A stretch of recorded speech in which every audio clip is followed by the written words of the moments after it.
Let's talk about the first strategy call you have with your client.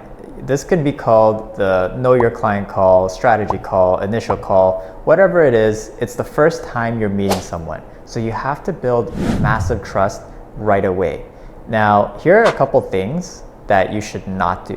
One is keep it 100% transactional. You really have to learn about the person and build a connection first before you talk about transactional items.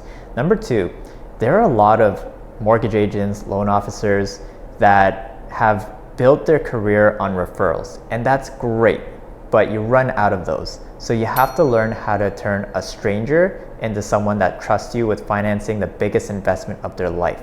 So avoid saying things like, I don't give any advice until I get all your documents.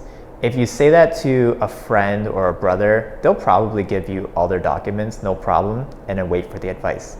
If you say that to a stranger that has a cousin that does mortgages, that has a friend that does mortgages, guess what? They're gonna go to their cousin or their friend, right? So what you wanna do is have a conversation where at the end of the conversation, not only have you built a rapport, but you understand their financial situation well enough to say, hey, I believe that I can get you into program A. You don't have to say the lender, but you could say their rates start at Y and range until Z.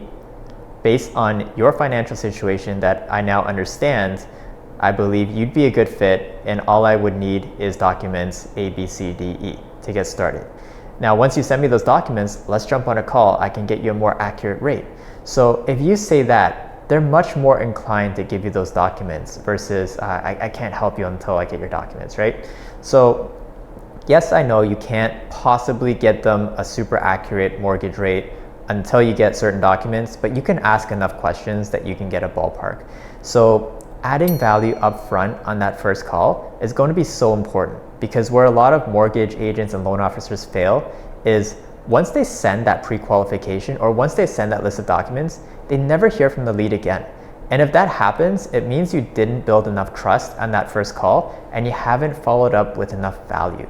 So if you sent them a list of documents, you haven't heard back, and it's because you haven't built trust, you'll know that, because if you follow up enough times and they're still ghosting you, it probably means that they're not interested in working with you. So one way you can curb that is send them personalized messages, send them little market updates, send them blog articles that are relative to their situation to show that you actually care about them as a person instead of just another deal.